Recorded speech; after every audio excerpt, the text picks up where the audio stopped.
I walked through the gate that changed my life. When I went through it and onto the backyard of fate, I saw your face. The face of someone who hides behind a mask. I look back at that memory after months of therapy. I wouldn't change it even though it changed me. That gate is now my treasury, and the face that followed.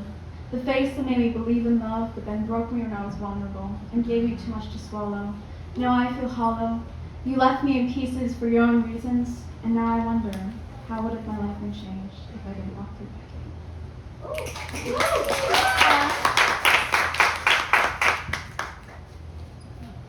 Part 2. Your name. Your name hits me like a dagger as it falls from the lips of one. Like waterfalls crushing me since I'm so low to the ground and they're so high above me. With the strength of hundreds of mighty warriors, you, one who left me crying, weak, thinking about what I did wrong, even though I did nothing. Your name hits me as if I had been stolen, from one who I thought was there for me. Visions of me and you dancing like a film found in the attic. After months of healing, everything comes rushing back to me. As I hear your name, my body shakes. As I remember when I felt the water protection fall from my hands, the scars that you cut, the blood that ran in my arms and poisoned the grass beneath me. In my mind, the rock I sat on turned to dust. I fell to the ground and into a prison cell, cold, dark, restraining. This confinement was something new. There's a way out, but it terrified me, so I stayed, hoping it all just go away. In this prison cell, I would close my eyes and imagine a world without your toxicity. All of this comes rushing back to me when your name hits me like a dagger as it falls from lips of one.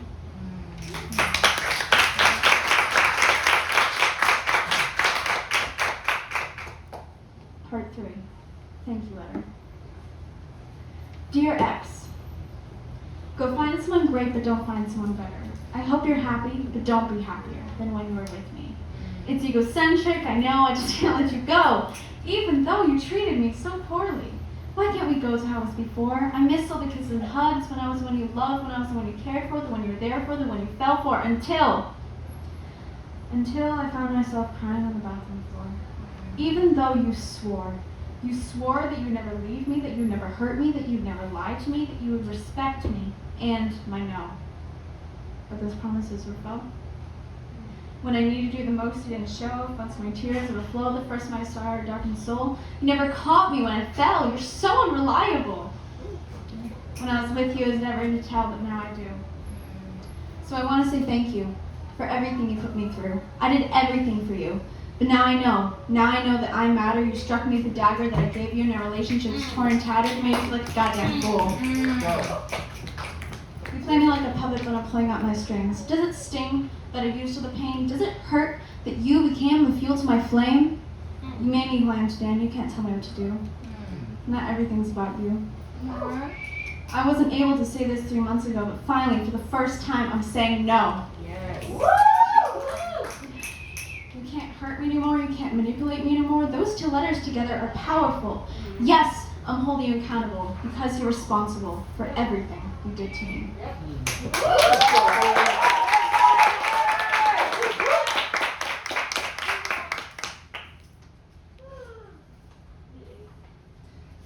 Part 4. Sun on my skin.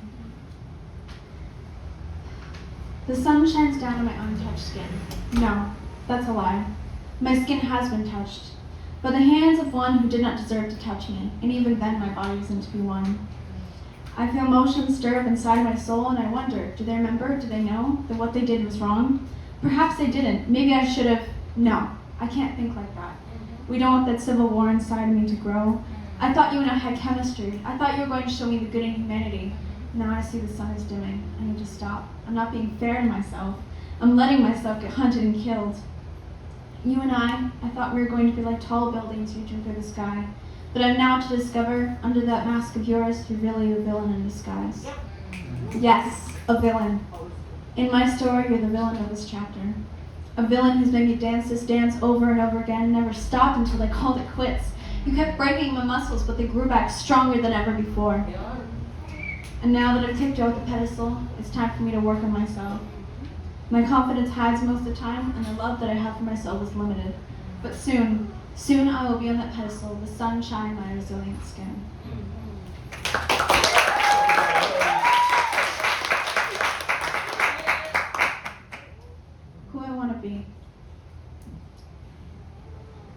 Like confetti, I want the positivity to fly in the air all around me and land in my hair. I don't want my mind to be unfair to my heart and spirit. I want the confidence to cover me like the water from the shower, my skin to absorb it like how a flower absorbs its nutrients. I want power to be one of the ingredients that I hold onto forever. I want to never lose my boundaries, like a wall that won't break down, as you throw your knives that block you from retrieving my crown. As I take another step on the path of life, I want to see a beautiful design when I look in the mirror, full of fire, with wise words, a divine being who says they're fine with meaning. That's who I want to be. That's exactly who I want to be.